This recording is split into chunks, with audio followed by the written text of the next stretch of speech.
So I've got a bunch of loose ends on this one story right now, and it originates at Harvard. Now, yesterday we covered how Harvard is basically a feeder school to Google. In fact, the entire Ivy League of colleges basically go right to Google. The lead hiring company for every Ivy League school's graduates is Google. Then you've got these two stories. Google's new fact check feature almost exclusively targets conservative sites. And of course, you've got James Damore, who filed a lawsuit against Google, including violations of labor codes and discrimination. So who's running Google? Who's working at Google? Well, that would be a bunch of Harvard graduates. But now my guest, Dr. Shiva Ayyadurai, he'll be running for Senate as an independent against Elizabeth Warren in Massachusetts. ShivaForSenate.com. Shiva, you have, well, I'm not sure how you found this out and decided to fight this battle, and I want to just get you to boil it down for me. But on your website, you've got the story. You have stopped Harvard's Tamil professorship scam, and I was briefly reading this over the break, but I want to get your expertise on this. What exactly is Harvard doing here to the Tamil history? It's a good question, Owen. So Tamil, Owen, just to give some background. Tamil, thank you. Tamil is the language of probably the most ancient indigenous people of the Indian subcontinent, which means of India. The language is probably the oldest language recorded. But not only is it the oldest language recorded, Owen, it's still spoken today. It has the richest history of poetry, literature, etc. And what's happened is Harvard, so that's the background on Tamil. And one of the key things, Owen, is Tamil has probably the richest knowledge base, what some consider the holy grail of human knowledge, of scientific knowledge, medical knowledge, dating back at least 5,000 years, written in these palm leaf manuscripts that are essentially the intellectual property of the Tamil people, the indigenous people of India. So that's a background on it. Very few people in America may be aware, but the Tamil people are like the American Indians in many ways, which were the indigenous people of here. The Tamil people are the indigenous people of India, okay? So that's a background. Now, the interesting thing is Harvard, if you look at the history of Harvard, Harvard actually has a history of cultural misappropriation, which they, point to other people. So part of this, Harvard actually has professorships, Owen. So we think that these professorships or admissions into Harvard, for example, are based on merit-based. That's what Harvard prides itself on. But if you actually look at it, on the admission side, nearly 1/3 of people, at least 1/3 of people who get into Harvard are what are called legacy admissions, which means, let's say your father donated a lot to Harvard, or you had someone who knew someone who donated. They have a wink, wink, nudge, nudge model of how people get admitted to Harvard. Okay, on the professorship side, again, we're taught to believe, many people all over the world think, wow, this is such an esteemed institution, you have to work hard, but the reality is they actually sell professorships. So for example, if you wanted to get the Owen Schroyer professorship in there, for studying, I don't know, the history of some aspect, if you can raise around $6 million, Harvard would gladly take that and will set up a professorship. Got it? So on the one hand, they allow in legacy admissions up to 1/3 based on who you know, not what you've done or your merit, which is what they claim they do. And on the other hand, they actually sell professorships. Those two streams of revenue, Owen, if we follow it, actually go to fund Harvard's hedge fund. Again, something that's not really talked about in mainstream media. Harvard's hedge fund is now worth about over $35 billion. Their operating budget, if you look at Harvard, what it costs to run the universities, about $3 billion. So you see where this is going. The front end of the just real quick, that's amazing to me because I actually, a few years ago, was doing a little research on state universities. Most state universities actually run at a deficit and end up making their state run at a deficit. So that's amazing. A state university just getting pummeled financially. Meanwhile, Harvard just raking in the cash. Go ahead. Yeah, and they were originally set up in some ways as a quote unquote community college in the 1600s, right? So they were set up by public funds, and then they veered off to essentially become their own corporate behemoth. Essentially, Harvard is essentially Wall Street, right? They have fund managers. Several years ago, their total compensation for their hedge fund managers was totally $58 million. So think about that. That's what Wall Street guys get paid. So the reality is Harvard is fundamentally a hedge fund. It's got a little front end called a university. And in my view, and to anyone who really looks at it, the professors and the students at Harvard fundamentally serve to be marketing agents to push this out there, that they're a great university dedicated to scholarliness, et cetera. You see where what I'm saying? It's fundamentally... And then they insert these people into the power structure, into government, into Google, and then they have their people, their minions, write stories, propping themselves up. This is what liberals used to claim about conservatives doing for the oil market. That's basically what Harvard and Google are doing for any policy now. Exactly. Half of the Supreme Court is Harvard grads. Okay? So it's a racket. So Tamil, being one of the oldest languages, Harvard wants to get their claws into Tamil. Why? Because it's probably not only the oldest language, you're seeing some of the scripts out there, but more than likely it's older. And in fact, the data shows more than even Hebrew, et cetera. In fact, the Tamil Brahmi script is the predecessor to even Hebrew. So the notion here is that you have a very ancient language, tons of over 100,000 manuscripts, probably worth trillions of dollars, Owen, not billions. And so somehow Harvard, the details of which are just coming out, convinced Tamilians, the indigenous people of Tamil Nadu, oh, you guys should set up a professorship here. We are really good. We will teach Tamil, and you need us. So the Tamilians got involved in a $6 million campaign to raise money. And I got a tweet about 3 weeks ago saying, hey, Dr. Shiva, why don't you donate money to this? And I go, what the hell's going on here? And in fact, I talked to one of the co-founders of it. Again, there's a lot of wealthy, Indian doctors. Many of them are not really politically astute. And this guy essentially had raised money for this. And on the phone call, I said, you need to stop this because it's actually a scam. If you really want to support the Tamil language, you don't need Harvard. Go online. Everything's going online. Use your funds. And he said, you know what? You're the expert. I agree with you. And he said, okay. So that was a big, big win, Owen.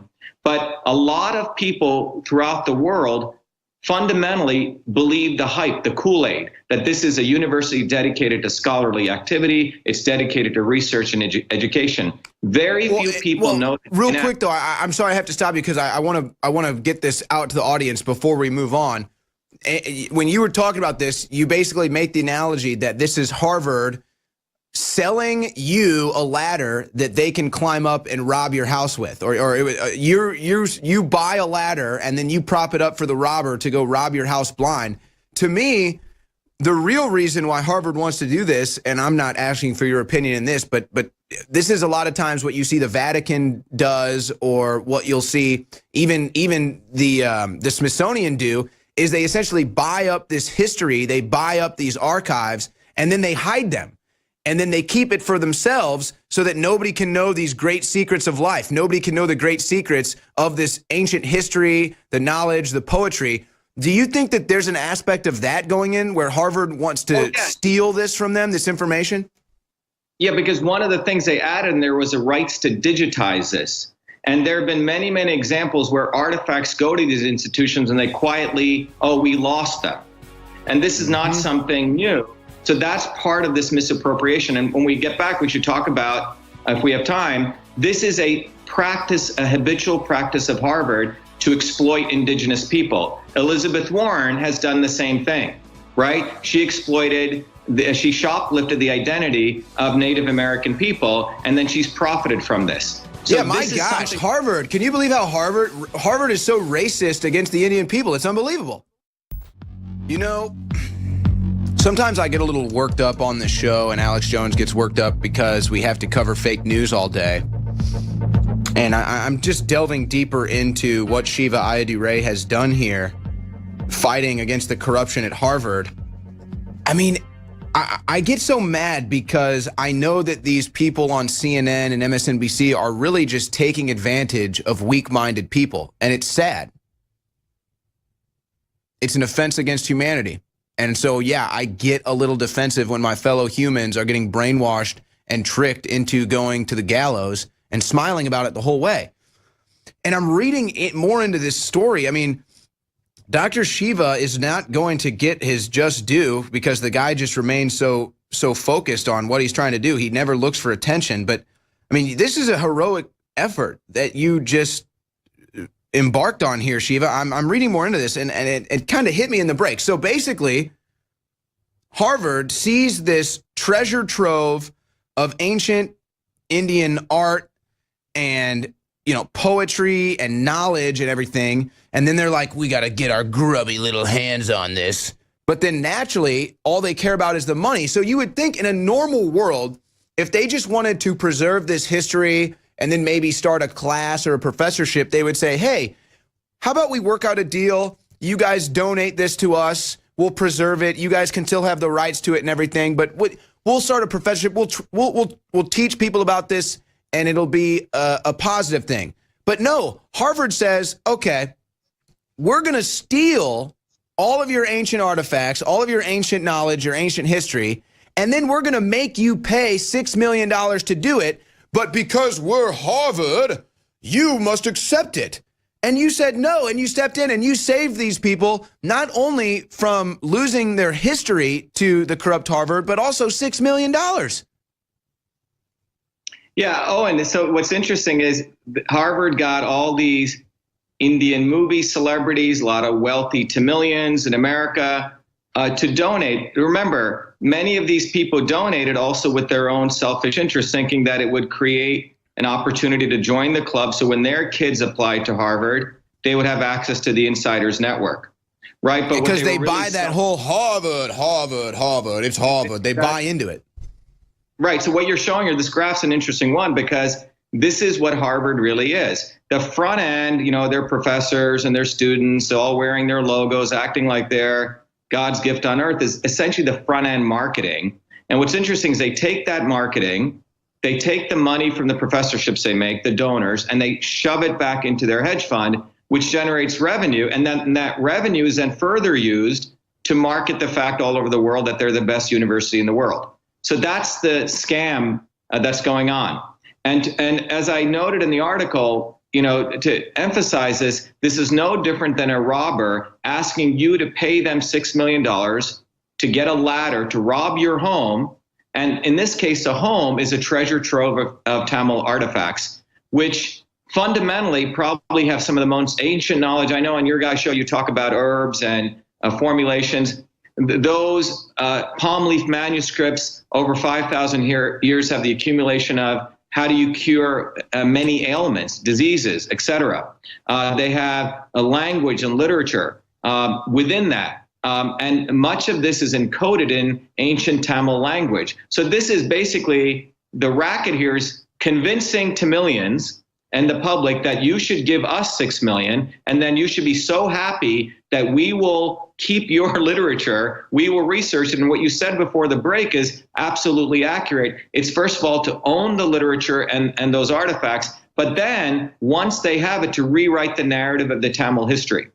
Now, in the article, we also talk about the fact this is a habitual process that Harvard has been involved in, leveraging their bogus prestige through propaganda. So this is why Elizabeth Warren thinks it's okay for her to call her misappropriate culture of the Native Americans, take their culture, say she's a Native American. Obviously, Harvard colluded with her on this. There's no way they would have gotten away with that, let her get away without it. They haven't released her HR records. And as a part of that, she has essentially profited from it. I mean, within a 5-mile radius of Elizabeth Warren's home, you talk about the segregation of minorities, let's say African Americans. The net worth of an African American in the Boston area right now, Owen, is $8. Think about that. And the equivalent of the Brahmins of Boston is about $250,000. So while Elizabeth Warren talks about, the fact that she's into integration and freedom and, equalizing, helping everyone, the reality is $8 is a net worth of an African-American person in Boston. So that's the real racket. So part of my doing this is not only to talk about what's going on with the Tamil people and the exploitation, but this larger way that Harvard operates. And we got to end this, Owen. I like what you said. People need to wake up. This is not a great university. It's a scam. It's a Wall Street hedge fund that essentially operates as though it's a university and has got all these professors, many of them egomaniacal, thinking they're God's gift to earth, promoting themselves.